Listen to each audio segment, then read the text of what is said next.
just a moment to introduce myself and my colleagues and give you a brief introduction about why we called this press conference this morning.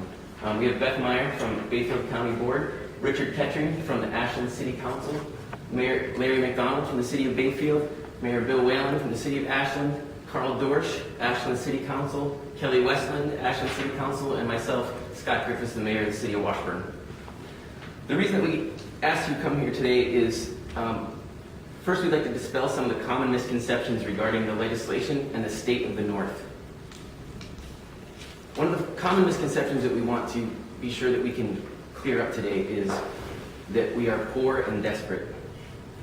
This is not the case.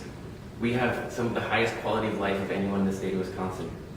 We cannot look at median income alone as the only way to demonstrate what is going on in the Northland.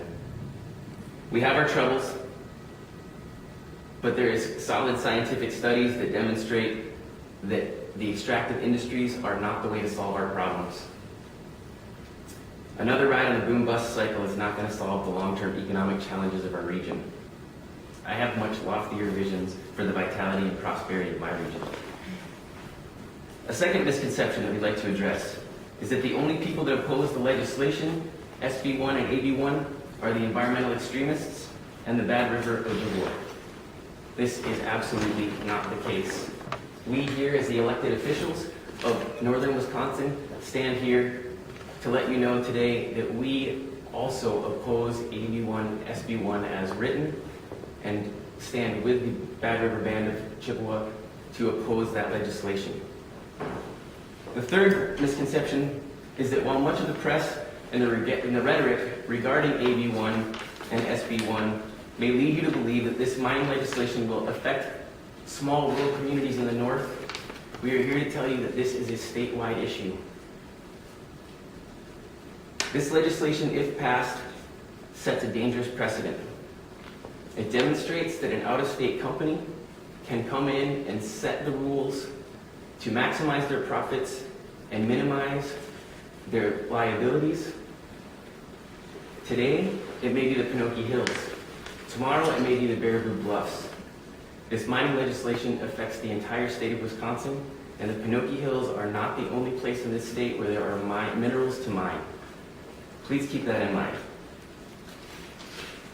We're watching this bill be rushed through the process by partisan leadership because the more that legislators learn about this particular piece of legislation, the more that they learn about the consequences of this bill, there is more resistance to pass it.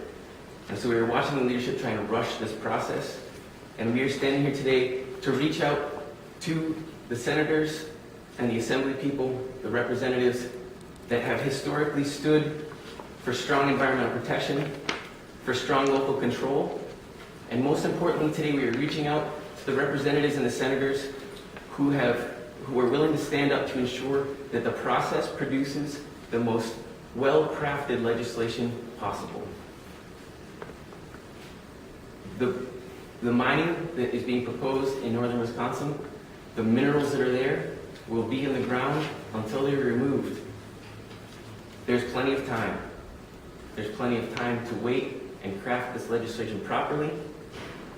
We have one chance to get this right, and we're asking that you take the time to do it correctly.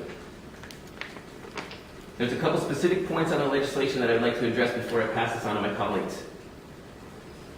Often we talk about the benefits that we see of taconite mining in the Iron Range in Minnesota.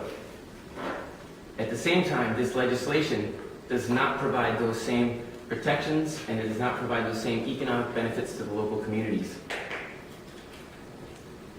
The tonnage tax is an absolutely critical piece of any legislation that should pass through the state of Wisconsin. Without a tonnage tax, we are saying that there is no inherent value to the minerals in the ground, and the only thing of value is the profits that are seen by the mining company. We do not believe this to be the case. The tonnage tax is a payment in lieu of property taxes. That means that we would like to see 100% of the tonnage tax go to the northern communities that will be most affected. Property taxes are not distributed to the state of Wisconsin, and therefore payments in lieu of property taxes should also not be distributed to the state of Wisconsin, but to the local communities. The other piece that I would like to address of the legislation specifically before I pass this on is the contested case hearings. The contested case hearings have been part of the process for mining legislation. In our current law, they are part of the process. In the bill, the contested case hearing has been removed from the process and is now only available after a permit has been issued. The contested case hearing is our one opportunity to have people question under oath and with cross-examination. There is much too much evidence to be put through in a hearing format without a contested case hearing, and moving that contested case hearing outside of the permitting process and using it to contest an already permitted mine is short-sighted. Thank you very much for listening to me, and I would like to now pass on to Mayor Bill Webb.